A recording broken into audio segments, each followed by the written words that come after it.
Welcome all to the Functionised Podcast. To the left of me, your right, my left, is our new co-host. Beauty Brains Brunch Shantae has decided to step away to focus more on her peak performance coaching. And to my right, needs no introduction whatsoever, IFBB Pro, Jason Arntz. And before we get going here, I need to switch hats from last week. From T2, Antonio Tarver Jr., podcast just released today. Check it out. This podcast will be released next Friday. And we are switching hats here to the I Prevail supplements, Jason's supplement line here. Yes, I told everybody I thought of that in the shower this morning, and that's very true. Thanks for hanging out, Jason. Anything. Good thoughts coming in the last minute. Also, remember, any podcast that you tune into, in the show notes will be a link for BOGO Fit Advantage, the new Delta 8 gummy by Functionised. Listen to it and get two. Can't go wrong with that. And that's a good product. It is good stuff. All right, Jason. Not for Xander. Not yet. No. So, Jason, thanks for being here, hanging out on a Friday. Of course. Thanks for having me. So let's just start at the beginning. Okay. How did you get involved into the sport of bodybuilding? Right. So, I don't know if well, I can't say that, but I was an athlete, growing up. I was always competing in something, whether it was gymnastics, starting off, that transitioned into wrestling and football, and that wrestling and football pretty much dominated the majority of my youth. High school was predominantly football, but then I took to weight training, and weight training, of course, was to help make me a better athlete. But I started liking the look. Maybe there was too much of a sense of vanity, that came into it. But also, it was a time where, training to me became personal. It was my time. It was my therapy time. I didn't have a lot of support, going into adolescent life and early adulthood. But I took to this and I developed well and I progressed well. So I kind of started liking, or looking into competitions. Mm-hmm. So I looked into competitions in my teenage years and started following the trends. And this was in the late 80s. I graduated high school in 1990. So at that time, Diamond Gym in New Jersey was the hot spot. If you were to be a bodybuilder, this is where you're going to learn. This is where you're going to progress. So I kind of ventured out and made my trips out there back when I was 15, 16 years old, even in high school. Mm-hmm. So I would go to school all day, go to football all night, and then after football, I'd go home and get a ride with a couple of my friends, and we'd go to Diamond Gym and train, and we did this every day. So back up a little bit. So you're kind of getting going, figuring your way out of here. Right. And I remember, at least like myself, fourth grade, I didn't know anything that I'm doing. Right. It was the same way for many years. Like, let me just keep on doing push-ups until it burns so bad. It feels really cool. And now I can't move. I can't explain it. Right. Where did you start to develop and start to understand a little, at least of the 101s of bodybuilding and weight training? So for me, everything always has to make sense. Whatever I'm doing, there has to be a sense of logic to it. And there has to be a sense of science behind it, and there has to be a why. So the why is what motivated me to do it. I knew that was easy. And the fact that I just love competing. The science behind it, that was interesting to me.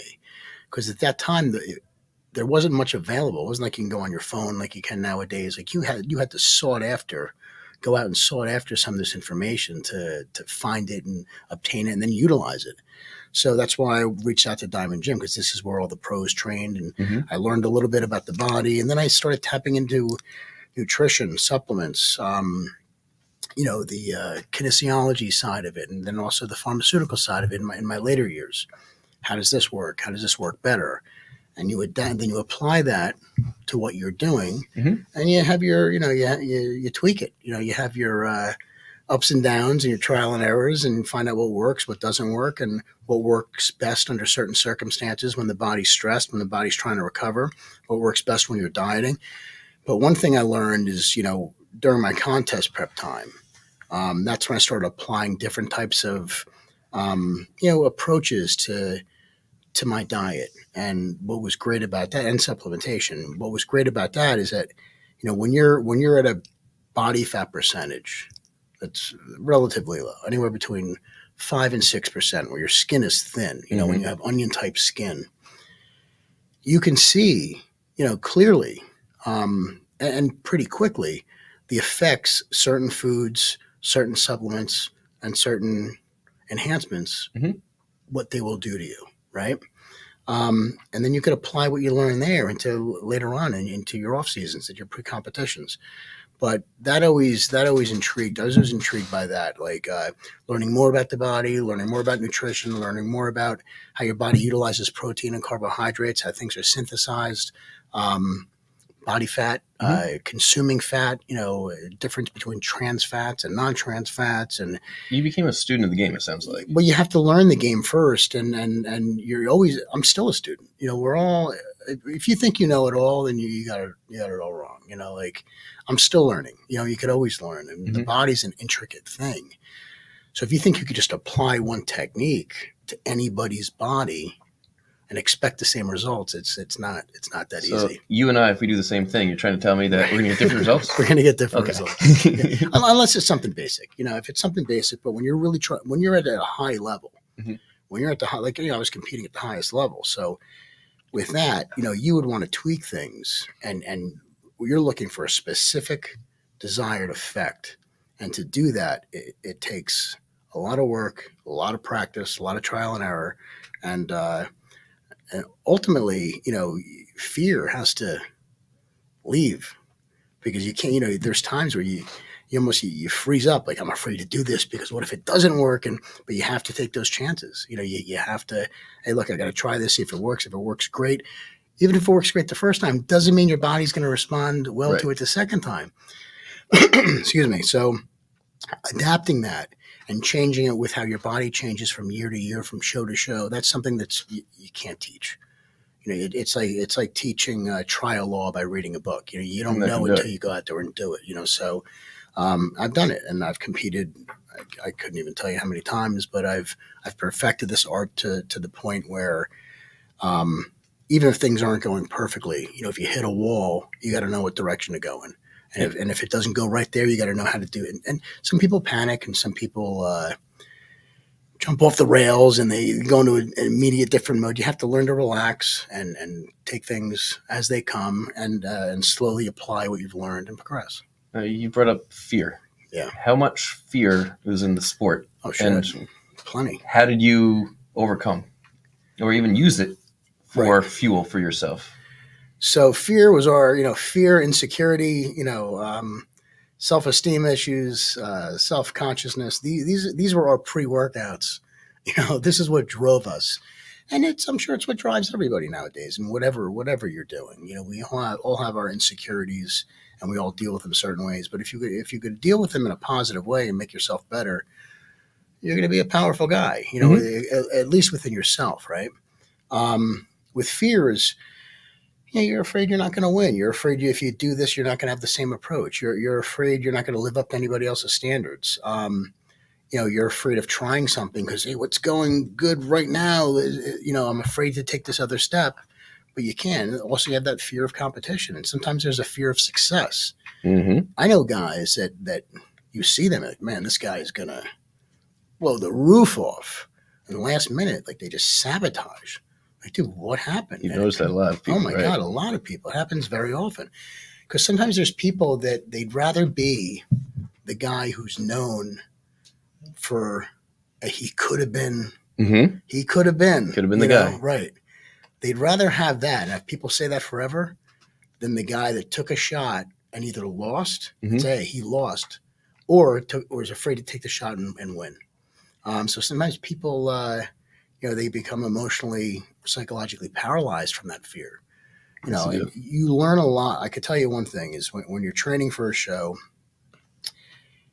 and you're on a calorie restricted diet and the suffering kicks in to the point where, it takes you 15 minutes just to get out of your car because there's no energy. You can't move. to go forward, to continue to move in that direction, it's all hard. What is your driving passion? You're sitting in the car. You got to get into the grocery store. Right. You realize it's 15 minutes. I'm still sitting here. Right. Come on, motivate. You can do this. Right. Well, what kept you going? So for that point, at that point, it's like trying to get your car to move with no gas in it. You really don't have the energy. You don't have the gas in you. Right. So you have to muster the willpower just to get up and do it. And then, on top of going grocery shopping, come home and cook it and eat and get your meals in and do this. And it's just that's what separates guys from becoming champions and guys that don't. It's that will to survive, that will to fight, that will to challenge yourself and to never quit. Mm-hmm. The difference between the fastest guy in the world and the second fastest guy in the world could be that's it. This much, right? This much. I think that's what a lot of people fail to understand is when you get to certain levels. I mean, when you're just starting out, you're in high school, college coming up, it's not as fine as when you get to that elite level where you're separated by hundredths of a second there. Yeah. You're separated by one judge looking at you saying, the way that's it. That's the one thing. Yep. You guys agree? Right. And on top of that, you have it at different levels. So there's people that are smaller scaled that for some reason can't find that will, or even if they do find that will and they still take second place. Look, being second place at 22, 23, 24 years old, that was okay because I knew I wasn't going to be where I needed to be or where I was going to be. However, when you're looking to get at that end result, if you could apply that work ethic, if you could apply that willpower and the survival mechanism that we all have in us, you will go far. But one thing I could tell you is my point from before is when you're in contest mode and you don't have the energy, and you're breaking down and you're on the treadmill or you're doing the stepper or you're training and you got to get through this work, you learn a lot about yourself. You learn when you're in those dark places alone, where you feel like you don't have support and you don't have the energy to complete, but you can't quit. You can't quit.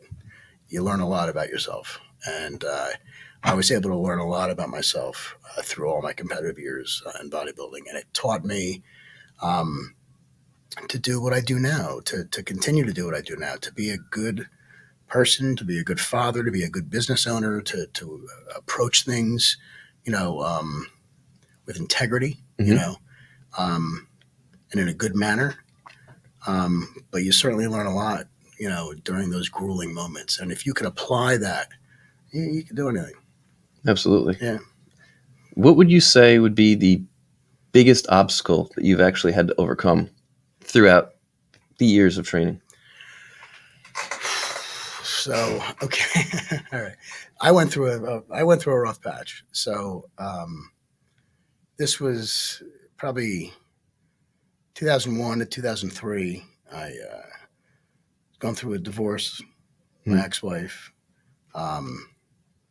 going through some legal issues that I brought upon myself, so dealing with the courts, dealing with potentially going to jail, dealing with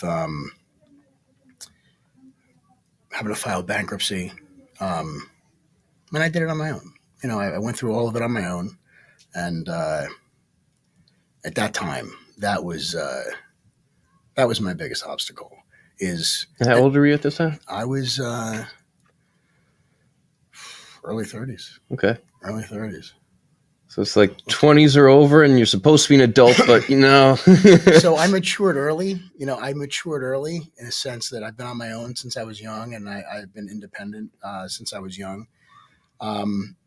But I was, I didn't start messing around until later on in life because I had so much on me at a young age. It wasn't like I could afford to sit back and, right. I don't drink, I don't party. That was never my style. But I got involved with some other stuff that had some ramifications, but I had to do what I had to do at the time, and to earn a living and to provide for myself. So you went through that? How did you get through it personally, mentally, where you finally said, did it, I'm stronger now? Right. So the worst part of that is my divorce stretched out for almost 3 years. We were only married for 3 years. We had no kids. It was just ridiculous, Mhm. you know. And the sad thing is, the courts allow it. You know, we had an agreement. She didn't want to settle on it. As soon as we came to an agreement, she'd find something else to fight with. It was just so there wasn't light at the end of the tunnel for me. So that was my darkest time. That's when I started messing around and doing stuff that wasn't healthy for myself, and getting involved with people that I shouldn't be getting involved with, and especially at a time when I was already on probation. Right. So not a good time for me. But this one day we're in court. It was actually 9/11/2003. The judge just got tired of it. Finally, he got tired of her antics, right? And he said, "Listen, I don't care whatever you don't settle on."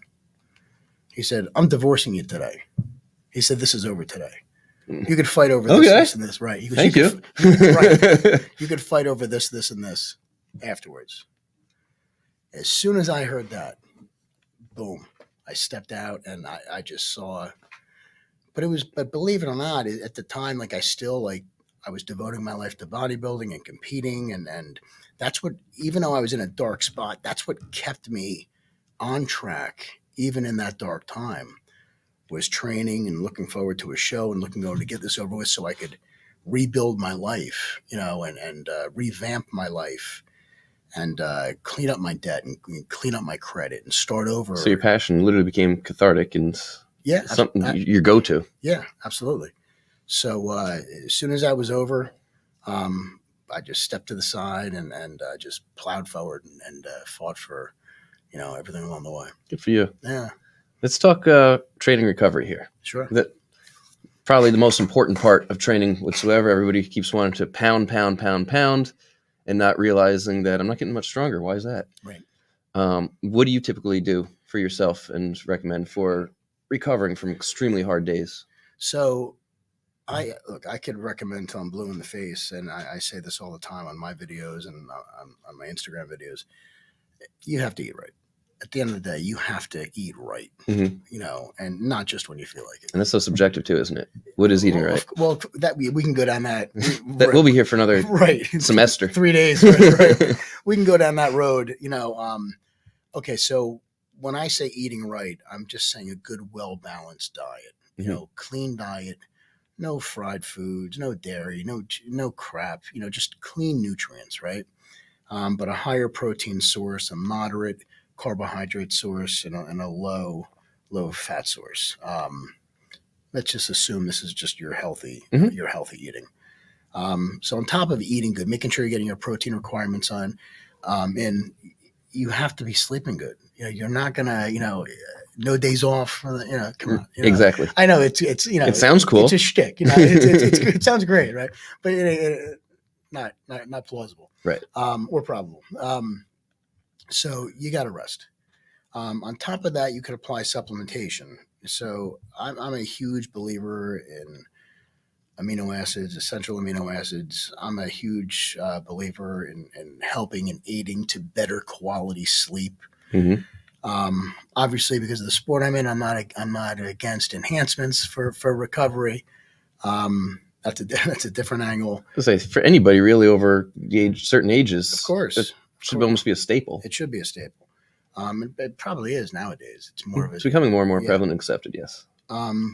But also, you know, your recovery has to suit your training. You know, nowadays, I don't know if you want to talk about the bodybuilding angle, but you know, it's more like take more drugs and don't overtrain. I don't get it. You know, that it doesn't. It seems to be more the way things are going. Is guys will supplement with whatever, right? Or over supplement with whatever, and not do anything. And not do anything for it. Hey, this is getting me bigger. I guess I don't have to train hard. You know, that's not how it works. You know, your steroid receptor sites in your muscles work better when they're activated. You know, so if you stimulate your body and you add that to it, you don't even need a lot of large amounts. You know, you will respond better.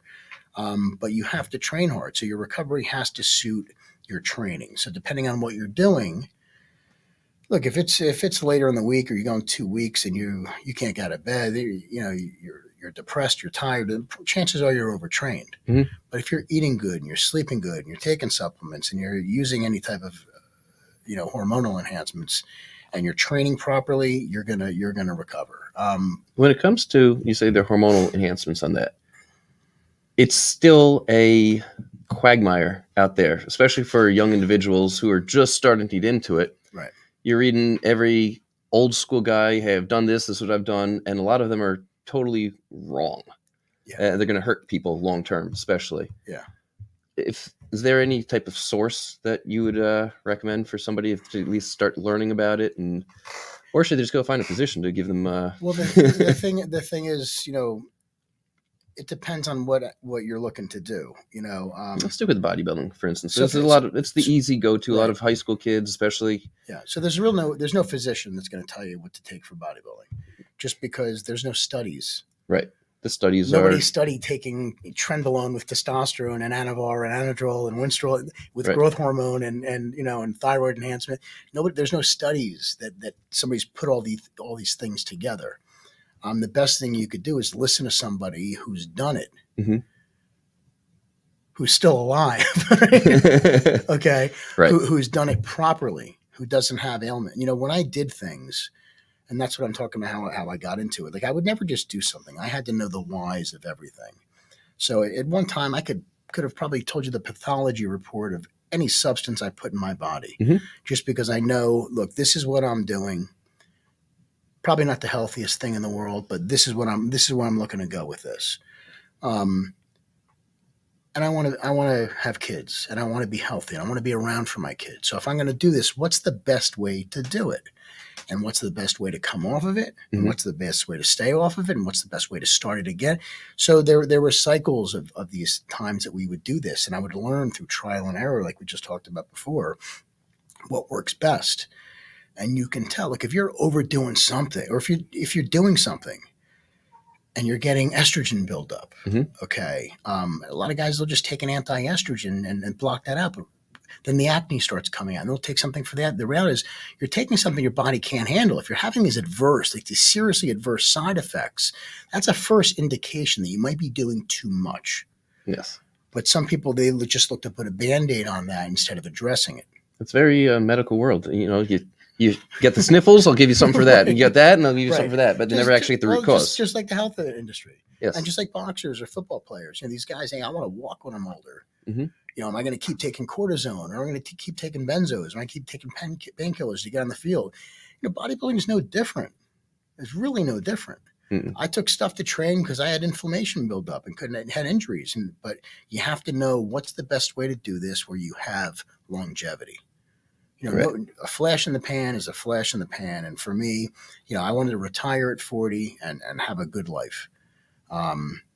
Unfortunately, you can't say that for a lot of people. And unfortunately, you can't say that everybody has an end game. Right? Endgame. Who doesn't love Endgame? Great movie. But you need an end game. And that doesn't mean you can just throw as much shit against the wall as possible and then just get out. Right. You want to do this systematically and with a routine or a plan. How to do this healthy. Mm-hmm. How to take your chances. Back away. Get your health back in check. Do it again. Get your health back in check. There's guys now I hear they don't even come off. They don't even do PCT. Unfortunately, I've known some 20-year-olds that overdose, never came off. They don't even know what you mentioned. They get testosterone less than him when he was born. Yeah. I mean, that's not good. They don't even know some of the drugs you could take to help you come off or to get your system back up. I mean, I used to have protocols that I would do, and that's how I design my products now, based upon the protocols I used to do. And look, I'm 50 years old now, but I have two daughters that are 10 and 13, great athletes. I'm healthy as could be. I just had an echocardiogram, an EKG, beautiful stress test. My blood work is perfect. Testosterone level still a little excessively high, little bit. Okay. But I'm okay with that, But I was also say high according to which lab, right? Because as you know, the labs, they've got different reference ranges, and none of them go for the anti-aging reference range, which is going to be higher in general. Well, I'm above my range. However, at this time, it's not causing any adverse effects, and I don't I'm on just PCT, just TRT. But I do nothing compared to what I used to. And even the stuff I used to do, I mean, I was scared shitless. Excuse me. He's heard plenty in the lab, unfortunately, I was scared shitless getting my first, EKG and echocardiogram. You wonder what's going to show, right? So he calls me in and he's like, it's a funny story. So you need to come in. We got your results. And this was like 6 years ago. I just recently had one a few months ago, but this was going back 6 years. Because I was in my 40s and early 40s, and I just wanted to get checked, So he's like, look, your heart's working at 50% of its max. Like, shit. I said, really? I said, what does that mean? Oh, it's perfect. Because if it was working at 100%, that means that your heart's overworking to pump the blood through your body. I said, dude, you call me in, doc, like this, and you do that. So he's like, okay, and this is your left ventricle, and here's your right ventricle, and this ventricle's going this way, and this one's. So what fucking way are they supposed to go? There's nothing going in the right. I said, dude, you gotta work on your delivery. I said, because your bedside manner is not, it's off-putting. So he goes, no, he's like, you actually have a perfectly healthy heart. I said, really? Yeah. So I said, no enlargement. I was at least expect, because you hear athletes and guys that take, anabolics, they get enlargement. And that's not uncommon at all. It's probably more uncommon that I don't have it than it is for somebody who would have it. Right. He's like, no. He's like, you have no enlargement. I said, no stress fractures. I said, you hear these stories of these guys that have these silent heart attacks, I could swear I've had 3 or 4 of them. Right. He's like, no. He's like, you have a great. So, in light of, there's been a lot of passings this past year, bodybuilders, big name bodybuilders and stuff. And with things that are relevant, viruses that are relevant now, and thickening diseases and clotting diseases and people taking anabolics, probably not the best mix, because when you're on anabolics, you get a higher red blood cell count, which means that your hemoglobin level's higher, your iron count, and your hematocrit level's higher, which is the thickening of the blood. And you add like a virus or something that could enrich or thicken your blood. Also, you got a little too much. You got a clotting problem. So I was worried, so donated some blood, flushed it out. But I went to have another EKG, echo, stress test, and again, perfect, So excellent. Yeah, keep going. Knock on wood. And that's kind of the difference, I think. Tell me if I'm wrong here. Difference between gym science. Right. I could call it gym science, my science, and bro science, but science, and bro science. So you go to the Globo gyms, and all the guys are touting the same stuff. Take this with no real research or understanding. When I first met you, I was just floored. You're like biggest biohacker I've ever met. Right. Just everything you do, everything you put in you're writing it down, you're taking notes, you're cross-referencing, you're figuring this stuff out. Yeah. Do you feel that a lot of the guys coming up nowadays follow the same way? No, I don't think anybody cares. No, and the reality is you could take that outlook to anything. Mm-hmm. Nobody cares to take care of their heart until they have a heart attack. True. Nobody cares to clean up diet until they get sick. Nobody cares to prevent, cancer until they find out they have cancer. That's out of mind. I don't have it, so therefore I'm good, right? Yeah. I could mention some other stuff. I'm not going to. But, people don't realize, hey, I can't even maintain an erection because I've shut down my natural testosterone levels until it happened, So I didn't want to deal with that. I needed to know this is what I'm doing. You really did have an end game. Oh yeah, inside. Without a doubt. Like Thanos, he knew what he was doing ahead of time. Right. I'm the chosen one. I am. But there's too many uncertainties. There's too many uncertainties as bodybuilding progresses and all sports have progress, they evolve also. Just look how training has evolved with football, track and field, soccer, and any sport, baseball. There's a different science to it nowadays than there was back then. The difference with those sports is that those science theories are applied by experts. Mm-hmm. There's no experts that are designing what illegal drugs to take for enhancements. You're not going to get that. There's no studies on that. So you can't just throw it all against the window because you don't know if. And somebody mentioned to me once, it was a different podcast I did. They said, the IFBB, they should start drug testing and that's not the answer. It's not the answer because it's a business. Ultimately, this is a business, and people pay to see this. And people want to do this. And there are natural shows out there. There's plenty of natural shows out there. They're great at tapering at the right time. Yes. Right. Nobody watches them. Right. Right. No, not one bit. Right. There's not many people in attendance. They're not big draws. However, and how do you test for some of this stuff? Then you have to talk about what guys would do to beat the tests. And that's unhealthier, most of the time more than the stuff you're actually taking, So what they could do, or what any athlete should do if they're going to take these risks is get your blood work done. Donate blood, make sure it's not thin, make sure your hematocrit level is not past a certain amount, make sure your hemoglobin, your iron count isn't.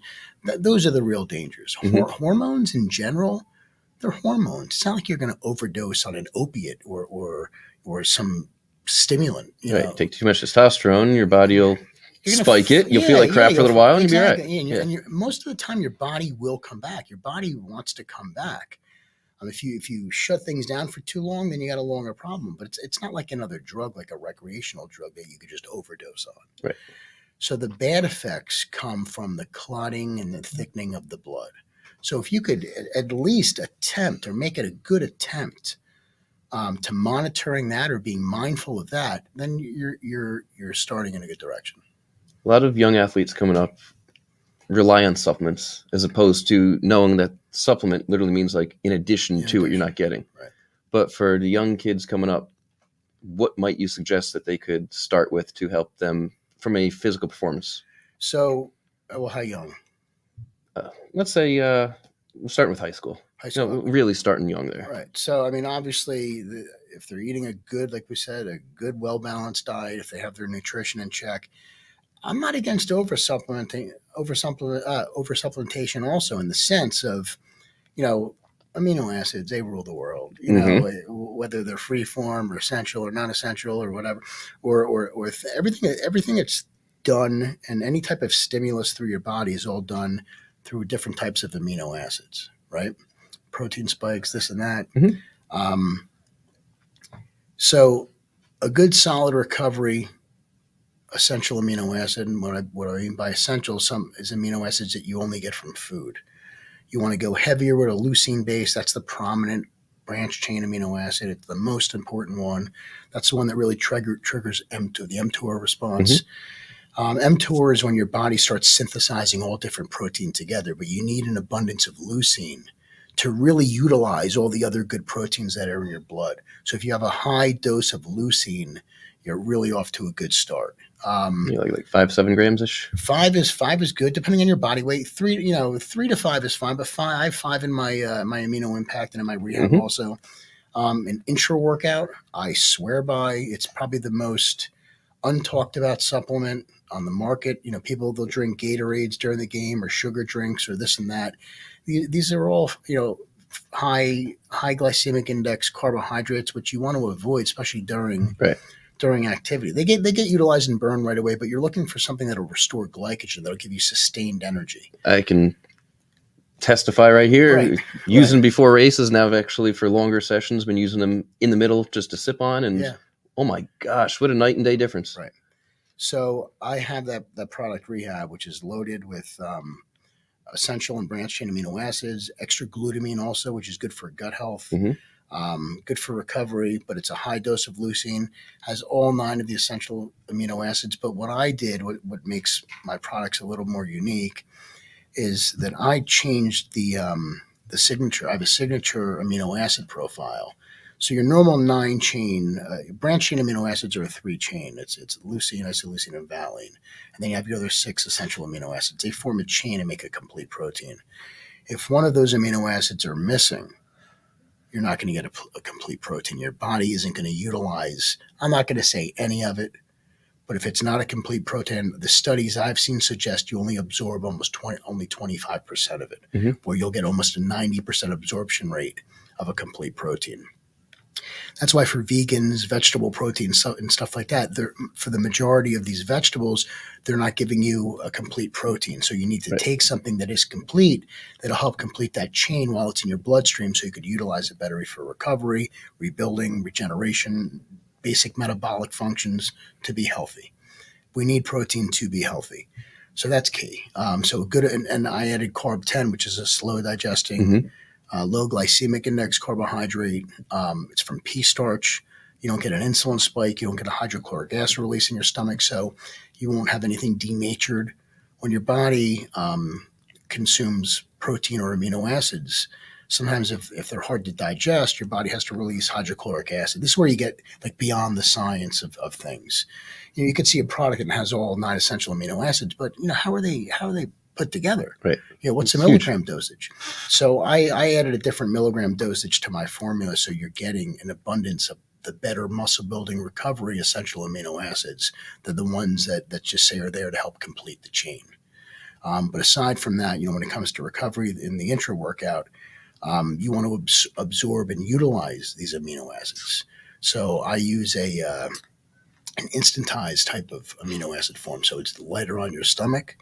I use the pea starch carbohydrate as opposed to a maltodextrin or a cyclic dextrin or a clustered dextrin or any other dextrins, which are all corn products. Right. And a lot of those products like that we've seen cornstarches. Yes. So we all remember what our parents, told us, make sure you chew your corn, right?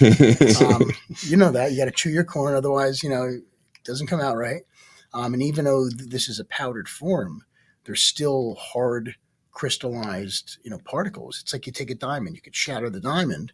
Still going to be still got rock hard little particles there. So you will get a hydrochloric acid release from the clustered dextrin or cyclic dextrin or waxy maize, which is why some people, not everybody, but some people experience bloating when they take in those types of carbohydrates.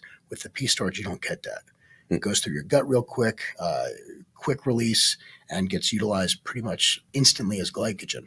But on top of that, your body's utilizing that, and it spares the protein breakdown for energy.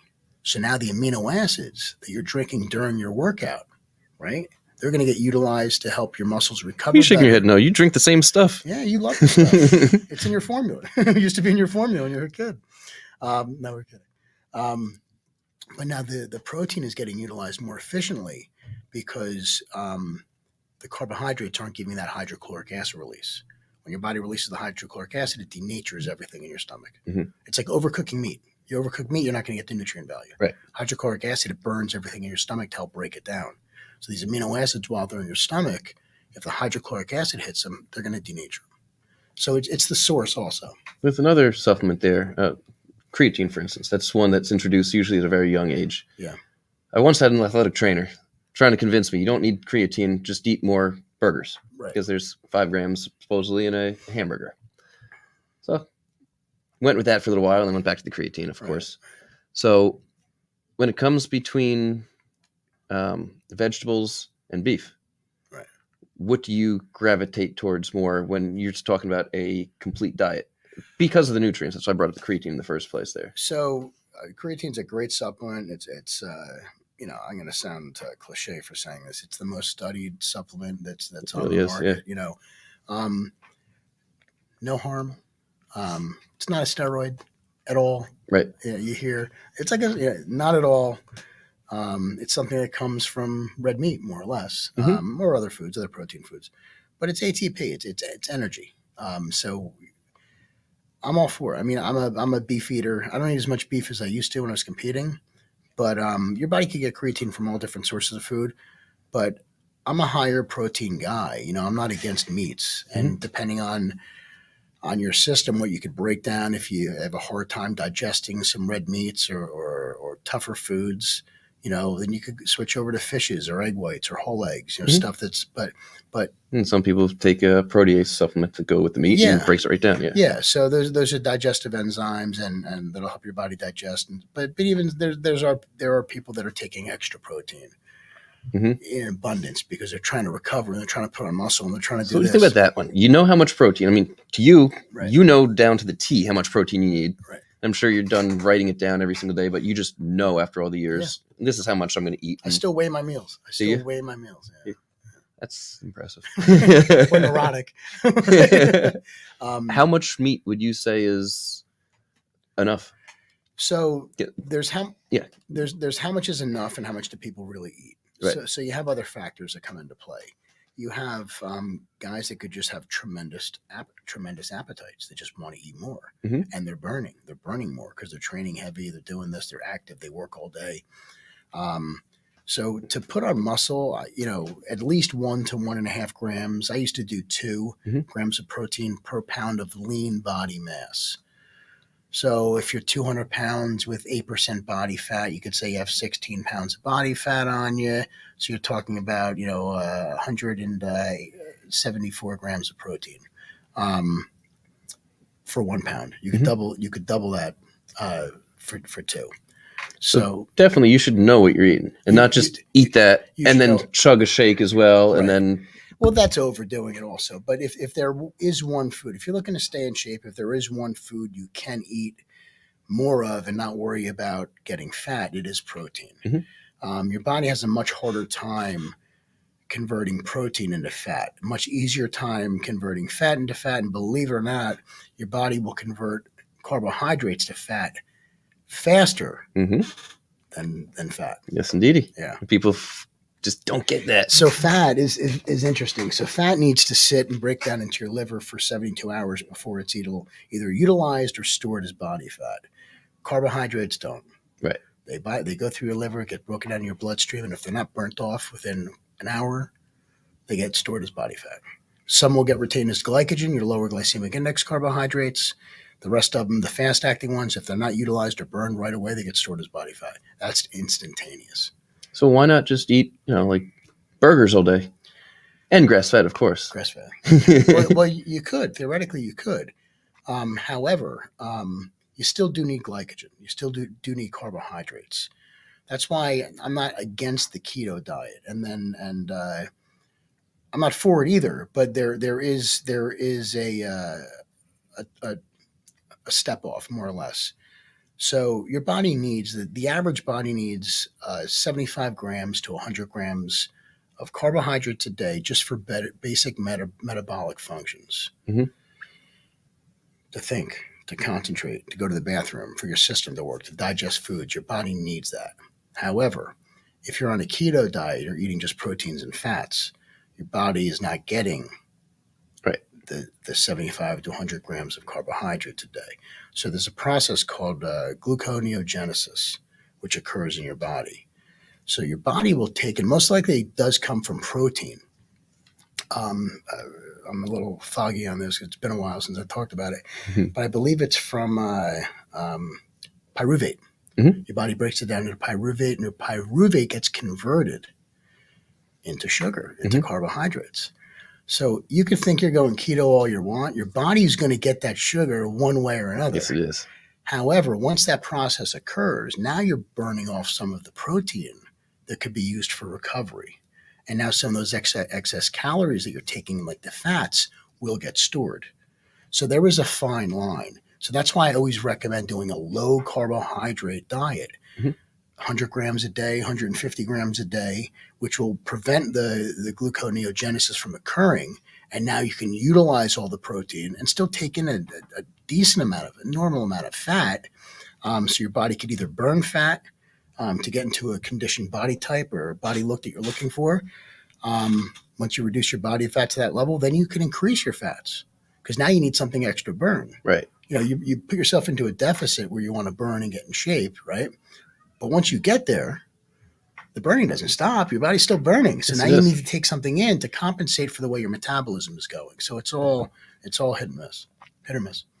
When not training, what typically are some healthy activities where individuals who are actually in competition season might be able to do, not to overtrain, but to kind of stay the course? So stretching is huge, and unfortunately I applied that more to my later years than I did when I was younger. You got that back and forth too. I mean, you stretch the fat should allow the muscle to grow, but at the same time you're elongating the muscle too much and taking away the strength. Which way do you want to go? Well, now it's different because I'm not training to put on muscle anymore. So I have 2 days a week where I do more functional type stuff. and I have 4 days where I'm doing weight training. Mm-hmm. And then I have a day I don't do anything. But even on the day I do nothing, now I move around and stretch a little bit, where as opposed to when I was training for bodybuilding competition, I didn't want to burn any excess calories, so I didn't want to do anything. Right. And that's a mindset a lot of people have. And, whether it's healthy or not, who's to say? But for the most part, if you want to keep longevity and keep training the way you're training, if you're training hard, stretching the muscle, applying different types of tension to that muscle, keeping it pliable, I would never argue with anybody doing that. What type of stretching did you typically do, like between static, dynamic? So now I do a little bit of both. Okay. And to be honest, years ago, I didn't really even know the difference between the two. You just stretched. Right. Now that's what I'm talking about, the science. Yes. So nowadays, we didn't have that back then, as opposed to nowadays, like they could literally just teach you and look at you running through a computer and tell you what to do to perfect and add an extra tenth of a second, to your time to make your time. When muscle's tight, we can see it in your biomechanics. Know that. Open that up and done. So there's so many new breakthroughs now that athletes have that didn't have back then. But for me, it was more. I wanted to maintain my flexibility because I always wanted to look. I was an athlete. I always wanted to maintain my athleticism. I always wanted to be able to move. And I've always been in some dark corners where you never know when something's going to go down. You just want to make sure you want to make sure you could be okay. You're going to be okay in the morning. So I was always, just working on more static stretching, and also, I wanted to when I said to myself when I retired. When I give this up, I want to get down to like my light heavyweight body weight, which is under 200 pounds, 198. And I want to be able to run. I want to be able to run again, and that's what I do now. You're able to run again. Oh yeah, I run well. I sprint, I jog, I do it a couple days a week. I cycle, I do cardio 4 or 5 days a week. But I feel good. But when it comes to training nowadays, what guys could do is dynamic stretching. I'd probably recommend more before you start weight training. Just to move things around and go into your movements. And then I would apply the static stretching, holding things for an extended period of time afterwards. Once the blood's in there, that'll help stretch out the fascia. So you mean everybody, Jason reads all the articles, the actual peer-reviewed studies, and applies them. Right. Well, I've done them too. But I did them later on in my years. And I started working with a guy that did neuromuscular massage, which was probably one thing that really helped me through my career. Yeah. And that was intense. I'm sure. But that's the stuff you got to do if you're gonna beat your body up the way I used to beat myself up. Whatever it takes. Yeah, whatever it takes. Mr. Zanderman here, man of many words. You got any questions for Mr. Jason here? Yes. What do you feel like when you're in a competition?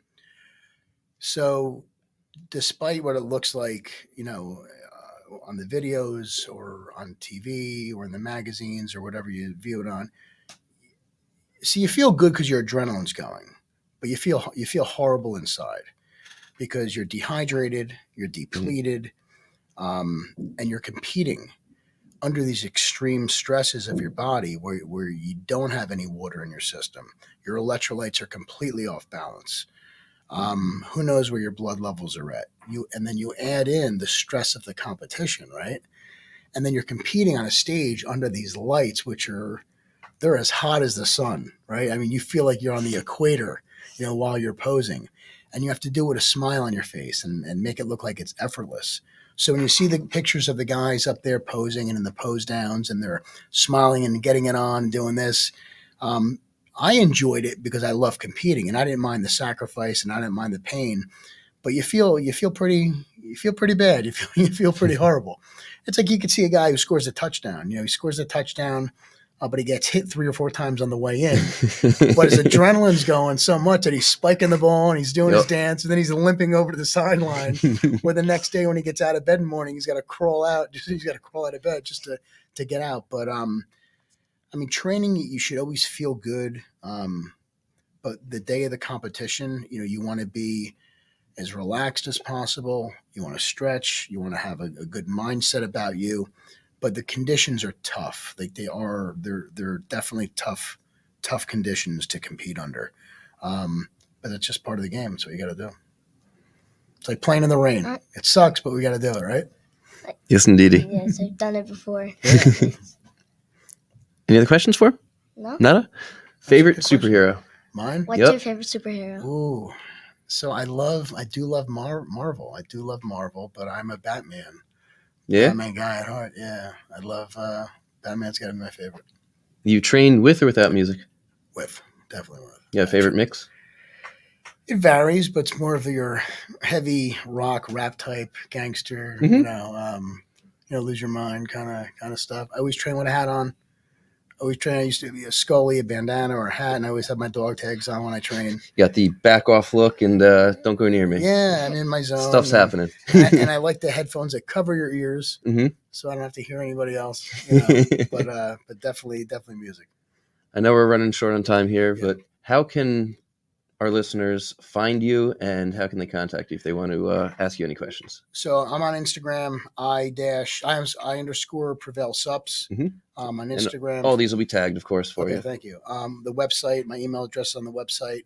But you could drop me an email or slide into one of the DMs or whatever they do nowadays. But I'm pretty easily accessible. Sounds good. Yeah. Jason, thank you as Yes, always sir. for being here. Thank you. Greatly appreciate you. Xander. Yep. Thank you. Welcome. It's another Functionized Podcast episode.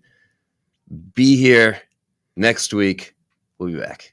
As always, live functionized.